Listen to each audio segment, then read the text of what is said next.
the desperate thrust of a helpless soul upon the arms of an almighty Savior? Are you doing what Jesus, who speaks the words of the Father, are you doing what he says?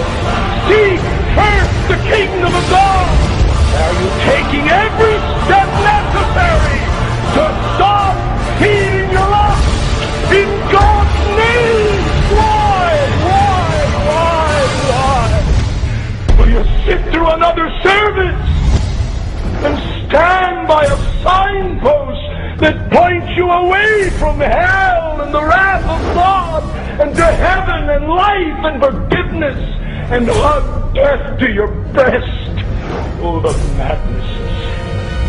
You are a vile, filthy, helpless, hell-deserving, wretched son or daughter of Adam.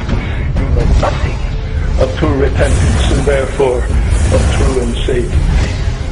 Or you just occasionally have a little whimper in the closet when your conscience gets so active you can't live with it. And you whimper and cry and ask God for a little help, and then you go right back with your hand and your eyeball firmly attached. Oh yes, once in a while you take a dull paring knife and scratch your hand, and occasionally you scratch around your eyeball, but you haven't begun to come off and pluck out. You better listen to the words of Jesus. Not everyone who says, Lord, Lord, shall enter, but he that does the will of my Father in heaven. If ye by the Spirit do mortify the deeds of the flesh, ye shall live. If you live after the flesh, you'll die. The cross does not give us a minor shift or two with regard to a few of our ethical and moral and religious values. The cross radically disrupts the very center and citadel of your life from self to Christ. And if the cross has not done that, you're not a Christian. My friend, face it.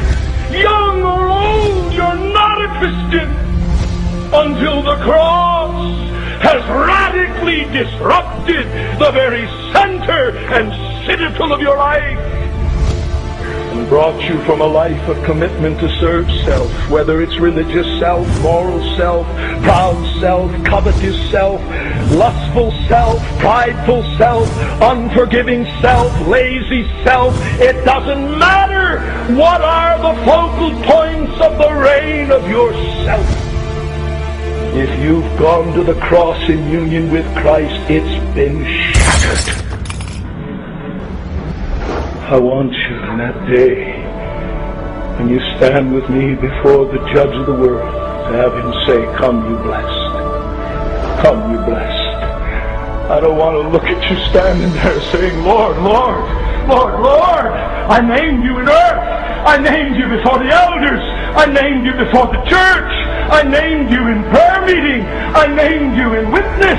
And Lord, now, Lord, Lord, did I not this? Did I not that? I don't want to hear him say, depart from me.